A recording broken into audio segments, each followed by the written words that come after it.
Hello student, आज विद्यालय में आपका स्वागत है। आज हम क्लास 10 के राजनीतिक विज्ञान का प्रथम अध्याय सत्ता की साझेदारी का भाग 4 देखेंगे। तो चलिए बच्चों स्टार्ट करते हैं। आपने इससे पहले के लेक्चर में आपने ये देखा है कि किस तरीके से हमने बेल्जियम की स्थिति को देखा, वहाँ की सामाजिक, वहाँ की सांस्कृतिक, वहाँ की राजनीतिक स्थिति को समझा, और उसके बाद हमने श्रीलंका की सामाजिक, आर्थिक और राजनीतिक जो स्थिति है उनको हमने अच्छे से समझा। आज हम देखेंगे कि बेल्जियम और श्रीलंका, इन दो कथाओं से हमें क्या शिक्षा मिलती है। आपने पूरी तरीके से दोनों ही परिस्थितियों को जो होता है वो देखा है, समझा है, और आज हम जो है इसका एक विवरण देंगे कि दोनों ही कथाओं से हमें क्या शिक्षा मिलती है। देखिए, चाहे बेल्जियम हो चाहे श्रीलंका हो, दोनों ही देश लोकतांत्रिक देश हैं। फिर भी सत्ता में साझेदारी के सवाल को उन्होंने अलग अलग ढंग से निपटने की कोशिश की। दोनों ही एक लोकतांत्रिक देश है, और एक लोकतांत्रिक देश में ना बच्चों बहुत जरूरी है कि सत्ता का एक उचित हस्तांतरण हो, क्योंकि यहाँ बहुत से, देखिए, लोकतंत्र जो होता है उसमें ना सत्ता की जो साझेदारी होती है ना, वो लोकतंत्र की आत्मा होती है। और एक लोकतांत्रिक देश में विभिन्न समुदाय के लोग रहते हैं, विभिन्न भाषा बोलने वाले, विभिन्न धर्मों को मानने वाले, और उनमें सांस्कृतिक विभिन्नता हमें देखने को मिलती है। तो ये एक लोकतांत्रिक देश की ना ये जो विविधता में एकता है ना, वही इसकी शक्ति होती है। तो इसके लिए बहुत आवश्यक है कि जितने भी समुदाय के लोग हैं उन सभी की भावनाओं का ख्याल रखा जाए और उनमें समुचित सत्ता का हस्तांतरण करा जाए। देखिए, सबसे पहले हम बात करते हैं बेल्जियम की। बेल्जियम के नेताओं को लगा कि विभिन्न समुदाय और क्षेत्रों की भावनाओं का आदर करने पर ही देश की एकता संभव है, जो कि बिल्कुल ही सही है। बेल्जियम की जो वहाँ की गवर्नमेंट थी, वहाँ के जो लीडर थे, उन्होंने इस बात को बहुत अच्छे से समझा था कि अगर देश की एकता को बनाए रखना है तो वहाँ पे रहने वाले विभिन्न समुदायों की भावनाओं का आदर करना आवश्यक है। और इसी एहसास के चलते दोनों पक्ष सत्ता में साझेदारी करने पर सहमत हुए थे। श्रीलंका में इसका ठीक उल्टा रास्ता अपनाया था। आपने देखा है श्रीलंका की परिस्थितियों को, आप ये खुद समझ सकते हैं कि उन्होंने सत्ता की साझेदारी किस तरीके से की थी। तो श्रीलंका में जो सत्ता की साझेदारी हुई थी उससे हमें यह पता चलता है कि अगर बहुसंख्यक समुदाय दूसरों पर प्रभुत्व कायम करने और सत्ता में उनको हिस्सेदार न बनाने का फैसला करता है तो इससे देश की एकता ही संकट में पड़ सकती है। हमने देखा कि किस तरीके से उन्होंने जो बहुसंख्यक समुदाय है, मतलब कि जो सिंहली समुदाय है, उनकी भावनाओं का उन्होंने ध्यान रखा, लेकिन श्रीलंका में रहने वाले जो अन्य समुदाय थे, जो अल्पसंख्यक थे, चाहे वो तमिल हो या फिर वो ईसाई हो, उनकी भावनाओं का उन्होंने ख्याल नहीं रखा था, जिसकी वजह से उनमें क्या एक फीलिंग आ गई थी कि हम जो है वो अल्पसंख्यक है और हमें जो है कभी भी समाज में जो होता है एक समानता का अधिकार नहीं मिल पाएगा। और आप जानते हैं कि इसका परिणाम क्या हुआ था। इसका परिणाम यह हुआ था कि उन्होंने अपनी अपनी राजनीतिक पार्टियां बनाना प्रारंभ की थी और फिर जो है देश में गृह युद्ध की स्थिति उत्पन्न हो गई थी। अब हम आज यहाँ ये देखते हैं कि सत्ता की साझेदारी क्यों जरूरी है।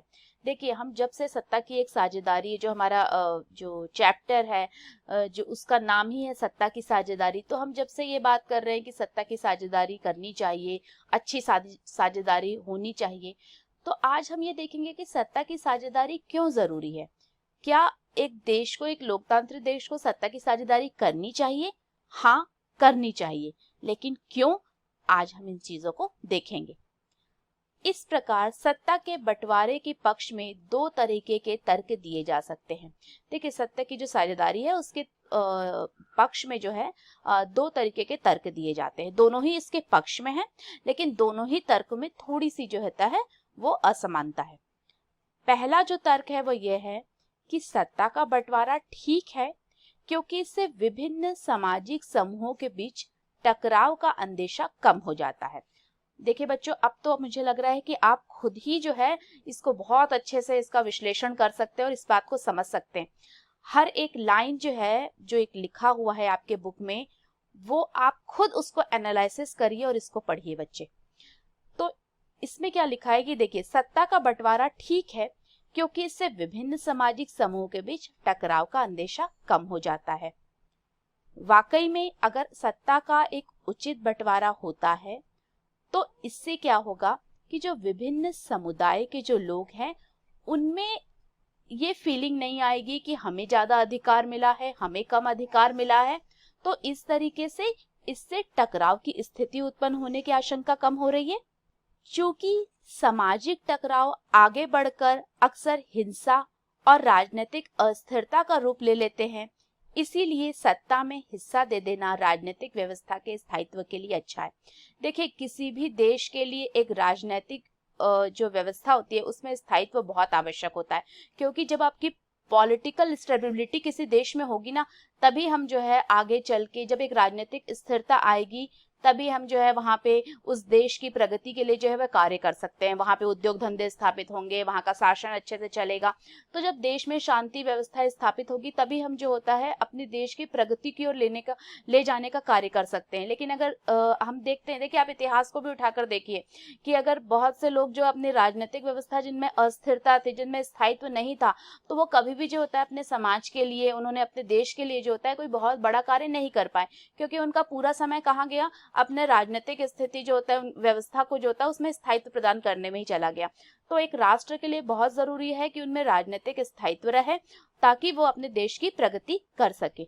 बहुसंख्यक समुदाय की इच्छा को बाकी सभी पर थोपना तात्कालिक तौर पर लाभकारी लग सकता है, पर आगे चलकर यह देश की अखंडता के लिए घातक हो सकता है। देखिए, एक बात बहुत इंपॉर्टेंट है कि बहुसंख्यक जो लोग, कुछ लोग जो मेजोरिटी में रहते हैं, वो ये सोचते हैं कि भाई हमारी तो मेजोरिटी है, हमारी तो बहुसंख्या है, तो हम अपनी कोई भी इच्छा, कोई भी महत्वाकांक्षा जो होते हैं वो दूसरों पर थोप सकते हैं।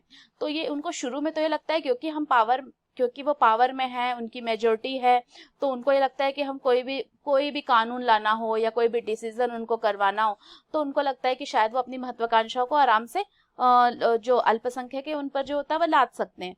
लेकिन यह शुरू में ही लाभकारी लग सकता है, लेकिन बाद में यह देश की अखंडता के लिए बहुत ज्यादा घातक होता है। बहुसंख्यकों का आतंक सिर्फ अल्पसंख्यकों के लिए ही परेशानी पैदा नहीं करता, अक्सर यह बहुसंख्यक के लिए भी बर्बादी का कारण बन जाता है। एक बहुत ही महत्वपूर्ण बात यह है कि देखिए, बहुसंख्यकों को ये लगता है कि अभी जो है हम अल्पसंख्यकों पर अपनी जो है मनमानी कर सकते हैं, लेकिन ऐसा नहीं है कि इससे सिर्फ अल्पसंख्यक जो समुदाय है उसी को हानि हो रही है, बल्कि बहुत से बहुसंख्यक समुदाय को भी इससे हानि होती है। देखिए, उदाहरण के तौर पे मान लीजिए कि अगर कोई किसी चीज को लेके दोनों में अगर युद्ध की आशंका होती है, तो ऐसा तो नहीं है कि सिर्फ बहुसंख्यक लोग हैं वो युद्ध में भले वो जीत भी जाएं, लेकिन ऐसा तो नहीं है कि अल्पसंख्यक लोग ही जो होता है वो मारे जा रहे हैं। जब एक युद्ध होगा तो दोनों पक्षों के बीच जब युद्ध होता है तो दोनों लोगों को हानि होती है। तो जन धन की हानि जो होता है वो जितनी अल्पसंख्यक को हो रही है उतनी बहुसंख्यक को भी हो रही है। इसीलिए कहा जाता है, हर देश इस बात को, इस सिद्धांत को मानता है कि जितना हो सके हमें शांति के रास्ते पर चलना चाहिए। क्योंकि युद्ध, देखिए मैं पहले भी बताई हूँ और मैं आज फिर से एक बात आपको बताऊंगी बच्चों, कि युद्ध जो होता है वो किसी भी समस्या का समाधान नहीं होता है। हमें लगता है कि हम उस समय के लिए तात्कालिक तौर पर हमें कभी कभी लगता है कि हाँ इसे समाधान मिल गया है, लेकिन यह किसी भी राष्ट्र के लिए जो होता है वो बहुत घातक होता है। यह राष्ट्र को अवनति की ओर जो होता है वो अग्रसर कर देता है। सत्ता का बंटवारा लोकतांत्रिक व्यवस्थाओं के लिए ठीक है, और इसके पक्ष में एक और बात कही जा सकती है, और वह बात कहीं ज्यादा गहरी है। सत्ता की साझेदारी दरअसल लोकतंत्र की आत्मा है। देखिए, बहुत ही महत्वपूर्ण और सबसे इम्पोर्टेंट जो होता है लाइन है वो आपके बुक में, वो ये है कि देखिए, सत्ता की साझेदारी असल में क्या है, लोकतंत्र की आत्मा है। और जब हम लोकतांत्रिक देश की बात करते हैं तो एक उचित साझेदारी होना जो होता है वहां बहुत ही अधिक आवश्यक है। लोकतंत्र का मतलब ही होता है कि जो लोग इस शासन व्यवस्था के अंतर्गत हैं उनके बीच सत्ता को बांटा जाए और ये लोग इसी ढर्रे से रहे। देखिए, एक लोकतांत्रिक देश का मतलब ही क्या है? एक लोकतांत्रिक देश वही होता है जहां बहुत से जो विभिन्न समुदाय के जो रहने वाले लोग हैं वह आपस में मिलकर जो होता है वह रहे। विविधता में जो एकता का जो सिद्धांत है वो इस लोकतांत्रिक देश में जो होता है वह लागू होता है कि वो विभिन्न उनमें बहुत सारी विभिन्नता है, जाति के आधार पे, धर्म के आधार पे, लेकिन उसके सांस्कृतिक आधार पे, लेकिन उसके बावजूद भी जो होता है उनमें एकता होती है और यह उस देश की सरकार, उनके नेताओं की ये कर्तव्य है कि वो सत्ता की साझेदारी इस तरीके से करें कि वो शासन व्यवस्था अच्छे से चल सके। इसलिए एक वैध सरकार वही है जिसमें अपनी भागीदारी के माध्यम से सभी समूह शासन व्यवस्था से जुड़ते हैं। तो इसीलिए एक वैध सरकार वही होती है जिसमें विभिन्न समुदाय के लोग जो होता है अपनी अपनी भागीदारी करते हैं और उससे वो शासन व्यवस्था से जुड़ते हैं, क्योंकि आप जानते हैं लोकतांत्रिक देश में चुनाव होते हैं, लोगों में से ही जो होता है उनके नेता जो चुन के जाते हैं, लोग अपने नेताओं को चुनते हैं, तो उन्हें जो होता है पूरी तरीके से जो होता है ये अधिकार होता है कि वो शासन व्यवस्था जो होता है उसको उससे जुड़ सके। इन दोनों तर्कों में से एक को हम युक्तिपरक और दूसरे को नैतिक परक तर्क कह सकते हैं। युक्तिपरक या समझदारी का तर्क लाभकर परिणामों पर जोर देता है, जबकि नैतिक परक तर्क जो होता है वह सत्ता के बंटवारे के अंतर्भूत महत्व को बताता है।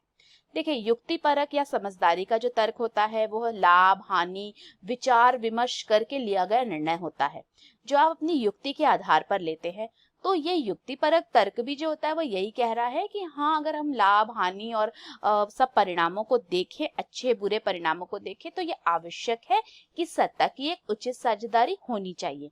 लेकिन जो नैतिक परक तर्क है, जो नैतिकता पर आधारित है, वो ये कहता है कि लोकतंत्र की आत्मा ही सत्ता की साझेदारी है, इसीलिए वो इसके अंतर्भूत महत्व को बताता है। तो बच्चों, आज आपने दोनों ही चीजें देखी कि किस तरीके से दोनों राष्ट्रों ने अपने अपने देश में सत्ता की साझेदारी की, लेकिन सत्ता की साझेदारी जब अच्छी तरीके से हुई तो उसका आपने परिणाम देखा, जो कि हमें कहाँ देखने को मिलता है, बेल्जियम में। लेकिन जब सत्ता की साझेदारी अच्छी तरीके से नहीं हुई तो वो जो होता है उस देश के लिए हानिकारक सिद्ध हुई, और ये हमें कहाँ देखने को मिलता है, श्रीलंका में। So what did we learn today? आज हमने देखा कि हम जो सत्ता की साझेदारी की बात करते हैं, एक लोकतांत्रिक देश में सत्ता की साझेदारी क्यों आवश्यक है, क्यों जरूरी है। इसके हमने विभिन्न पहलुओं को देखा और समझा कि एक लोकतांत्रिक देश में उचित सत्ता का अगर बंटवारा होता है तो वहां की वो शासन व्यवस्था को एक समुचित रूप से जो होता है उसे आगे बढ़ने में, प्रगति करने में वह सहायक होता है, जो कि एक राष्ट्र के निर्माण के लिए बहुत ज्यादा आवश्यक है। ओके बच्चों, अब हम नेक्स्ट लेक्चर में देखेंगे कि किस तरीके से सत्ता की साझेदारी के क्या स्वरूप है।